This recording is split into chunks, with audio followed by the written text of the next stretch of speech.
చంద్రబాబు గారికి RK shock అని ఎందుకు పెట్టానంటే వాళ్ళు ఒక పెద్ద కథను రాశారు. ఐటీకి సమాధి చేశారు ఆంధ్రప్రదేశ్లో అని చెప్పేసి ఆంధ్రజ్యోతి రాసుకొచ్చింది. అప్పట్లోనంట ఆంధ్రప్రదేశ్కి 2019లో జగన్ అధికారంలోకి వచ్చాక అంత నాశనం చేసేసాడంటూ గతంలో చంద్రబాబు టైంలో విపరీతంగా కంపెనీలు వచ్చేసినాయని ఓ లెక్క చెప్పుకొచ్చారు. ఇందులో ప్రపంచ స్థాయి ఐటీ కంపెనీలు అమరావతి వైపు చూడడానికి గత ప్రభుత్వ కృషి ఎంతో ఉందట. ఏపీఎన్ఆర్టీ అనే సంస్థ స్థాపించి దాని ద్వారా ఐటీ రంగ ప్రముఖుల నిపుణులతో సమావేశాలు ఏర్పాటు చేయించారు. ఐటీ పాలసీల గురించి వాళ్ళలో నమ్మకం కల్పించిన తర్వాత ఒక్కొక్కటిగా అమరావతి వచ్చినాయి. గతంలో కేసరపల్లి ఐటీ సర్చ్ పరిధిలోని హైటెక్ సిటీలో మేధా టవర్లో 4 ఐటీ కంపెనీలు కూడా ఉండేవి కావు. టీడీపీ ప్రభుత్వం చొరవ వల్ల 2015-16 ఆర్థిక సంవత్సరంలో 15కు పైగా ఐటీ కంపెనీలు వచ్చాయి. ఆ తర్వాత మేధా టవర్ ఐటీ కంపెనీలతో కిక్కిరిసిపోయింది.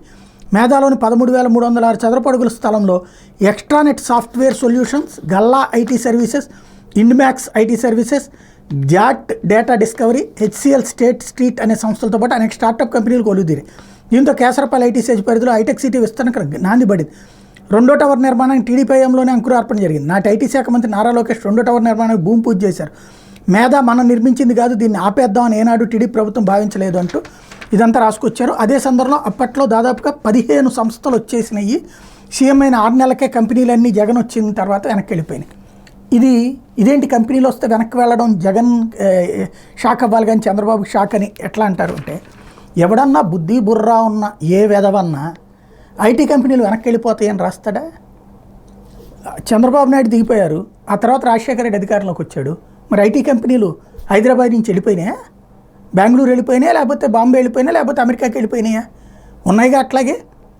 అట్లాగే మరి ఇక్కడ ఎందుకు లేవు? జగన్ వాళ్ళందరినీ మీరందరూ ఖాళీ చేసి పొమ్మను అని ఏమన్నా చెప్పాడా? ఇవన్నీ పచ్చి బోగస్ కంపెనీలు.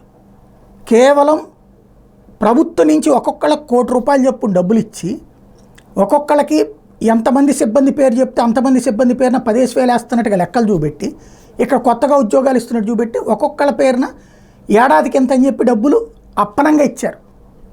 అది ఎవరికి? అమెరికాలో ఈ ఏపీఎన్ఆర్టీ వాళ్ళు ఎవరి పేర్లు అయితే చెప్పారో వాళ్ళందరికీ ఆ పేర్లతో రాష్ట్ర ప్రభుత్వ సొమ్ముని దోచిపెట్టారు. ఇప్పుడు ఈ సంస్థలన్నిటి మీదన సిబిఐ ఇన్వెస్టిగేషన్ చేస్తే మొత్తం నిజం బయటపడుతుంది. ఎంత వీళ్ళు తీసుకున్నారు, ఎవరికి ఉద్యోగాలు ఇచ్చారు అన్నటువంటిది. అసలు పాయింట్ ఏంటయ్యా అంటే, దీని మీదనే ఇప్పుడు జడ శ్రవణ్ కుమార్ గారు ఏదైతే మంగళగిరి నుంచి పోటీ చేస్తున్నారో ఆయన సమాచార హక్కు చట్టం కింద మొత్తం డేటా 1000 పత్రాలు తీసుకొచ్చారు. కానీ అదేంటో న్యాయస్థానాల్లో చంద్రబాబు మీద కేసు అనగానే విచారణకు కూడా అనుమతించవు. ఆ రోజున బోగస్ కంపెనీలని అసలు కంపెనీనే లేదన్నటువంటి కాగితాలతో సహా సాక్ష్యాలు చూపించారు. ఆయన చూపిస్తే దాని మీద విచారణ వేరే ప్లాట్ఫామ్ ఉంది, అక్కడికి వెళ్ళండి మీరు, ఇక్కడ వద్దులే అని చెప్పి తోసిపుచ్చేశారు కేసు. అది ఆయనకు ఉన్నటువంటి స్పెషాలిటీ. ఇప్పుడు ఆ కంపెనీల పేర్లతో సహా ఇచ్చారు.